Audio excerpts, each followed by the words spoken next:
Maganda tayo ng higaan, guys. Tumabi na! Namin sinasabi ko, sabi ko mag-ano na ako, di ba? Maghanda na ako ng higaan. Ang na-recover kahapon ng hapon. Inilipad ang mga labi patungong Davao City at dinala. Halika na dito, baby boy.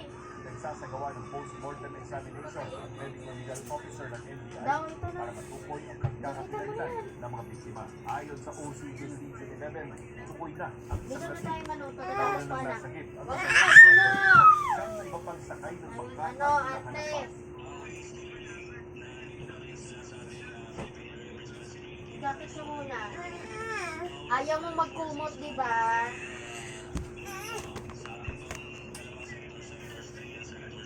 O, tumayo na. Sige na, ako na, tumayo.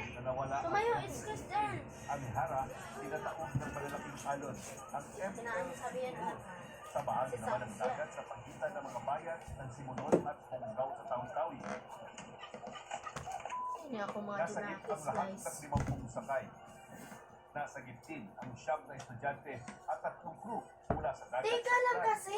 Itong Sabado, base sa investigasyon, nagsasagawa ng Tamboy na siguro na multa na. estudyante nang magkaaberya ang makina ng Nakakain mo lang din kasi. Dai. Queen at tira ang Kaya kapit mo, dito dahil sa ano mga ba ang nakakaalon. gulo? Mabuti na ang kalagayan ng mga estudyante at crew. Para sa GMA Bantay, dito hindi kami higda, Ako diri si ha? Chino Gaston, ang inyong saksi. Hindi bababa sa 10 ang patay sa matinding winter storm sa Amerika. Oo, Mahigit isang sige. milyong bahay at negosyo May alam ang na naman, nawalan ng ha? kuryente. Ating saksihan. Patingin pa, kung magumbabaw. Tila puting usok ang sumasabay sa Patulong ni Dada, dalhin mo doon. sa Amerika. Pero hindi yan Doon, usok ang dalhin binyente. Bunsod ng winter storm. Dalhin doon. Nabalot ng makapal na snow maging ang sikat ng Times Square. Abala mga otoridad sa paggamit ng mga makina para linisin ang mga daan. Ina, Ang ilang residente kanya-kanyang tulak sa mga sakyang na balahaw sa niebe.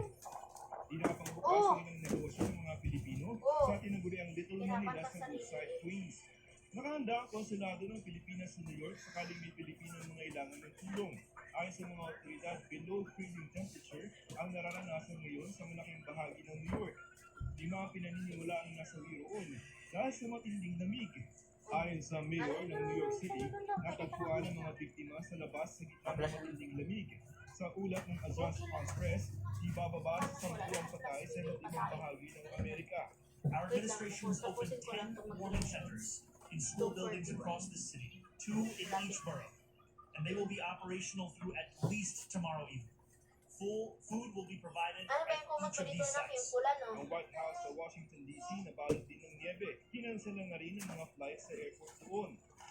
Puting-puti rin ang paligid sa Connecticut at Texas kung saan abala ang mga residente Tablas ka magpala rin. ng snow para may madaanan. Ganon din ang sitwasyon sa Pennsylvania. Alam kong nandyan ka.